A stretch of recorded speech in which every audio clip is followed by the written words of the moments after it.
Hi guys, Shannon here. I'm a Lisa Lash's School of Music Kickstarter, and one of my skills and interests is concept art. One of the many projects that I've been working on while I've been here is some album art for our students' SoundClouds. Links will be in the description below. I'm here today to show you a little bit about my process. So with that in mind, let's get started.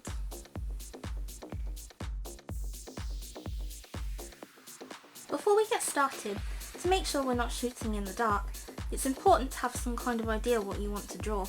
By using your own imagination as a starting point, you can enhance your ideas with inspiration from other media sources. For me, I wanted the piece to be kind of whimsical, so I looked for art pieces that depicted that kind of vibe. It was important for me to encompass the joy of music, but also involve the students, see how the music is fun for them and how they can learn.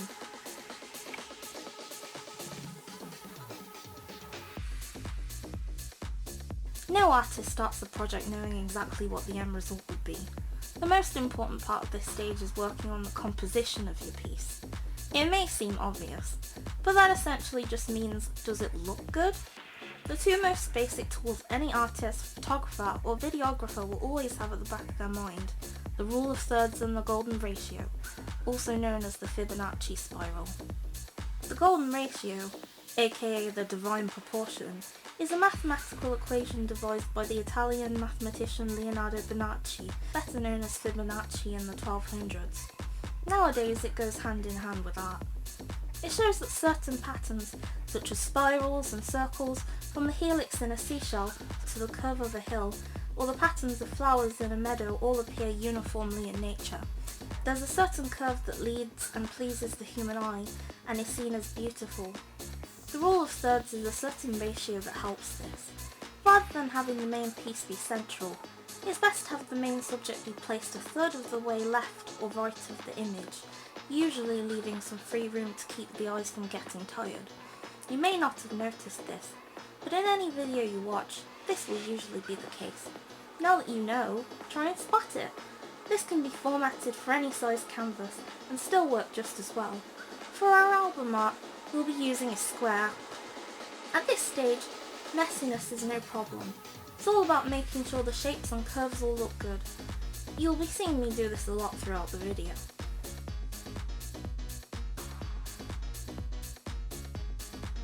Now that we have a clear visual interpretation of what we want, it's time to refine it.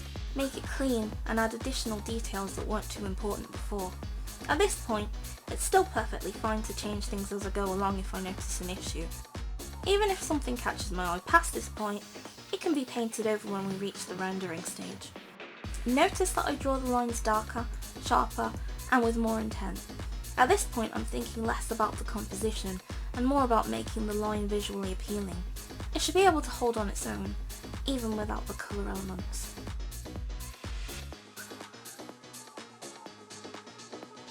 Whilst working on a digital piece, I like to start the colouring process by painting the subjects in a uniform grey colour. This gives me two choices down the pipeline. Sometimes from here I'll just continue building up the monochrome values with shading and lighting and add colour values at a later point. But because this is an intentionally vibrant piece, it's easier to work with colour earlier in the process so I can change the hue and curves as I go along. Now that everything I want to paint is already grey, I can select those areas as a whole and not have to worry about colouring outside the lines. Ultimately, this speeds the process up and allows me to be much more hurried at this step. At this point, even I'm not sure what the final colour palette will look like. The Lisa Lash's School of Music logo is green and blue, and I've been asked to find a way to incorporate that. Working with just two values is quite simple, but colour theory really starts to come into play when you start to invite other tones in. Green and blue are both cool tones and quite close together on the colour wheel. Usually, to create a good contrast it's best to use warmer tones, shades opposite from each other on the colour wheel, which I'll start to think about when I begin to shade.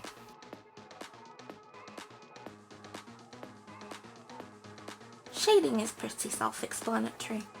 What's happening here is that I'm picking three main values: light, dark, and a mid-tone. We already have the mid-tone from applying the base colour. Now I want to find the contrast between light and dark on the other ends of the spectrum. The easiest way to do this is to start with light. Ask yourself these questions. Where does your light source come from? What colour is it? How does it affect your environment? For example, a light source below somebody's chin will look drastically different from above. The rest is actually quite intuitive if you have good observation and memory skills, which can come from some good practice. Once the lighting is painted into the scene, the shadows should fall into place. A good basic rule of thumb is to just put the shadows in the opposite places to the light. The brighter the light, the darker the shadows. The colder the light, the warmer the shadow. It's all about careful balance and doing the opposite for that stark distinction. For this art, the light is more distant and atmospheric, which means the shadows will be much less coarse.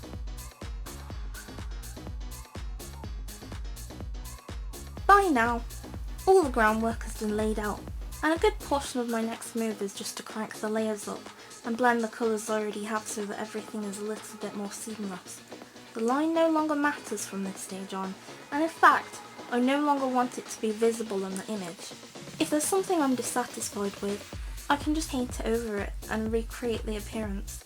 The line turns out to be more for reference's sake in the grand scheme of things.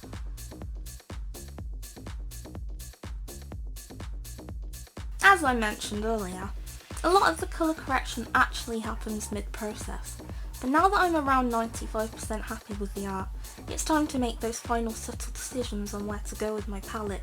I ventured for something a little more pastel here, since I found it helped pull everything together nicely. The goal now is unity, rather than contrast. I want to teeter on the precipice of everything looking deliberate and well paired together, while still standing out in its own right. Admittedly, it can be a tough call to make. Finally, I'll add the logo in.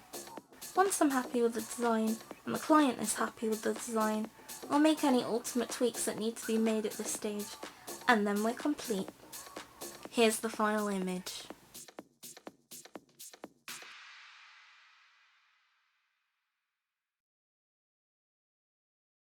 So there you have it, folks. That's how I made this album art.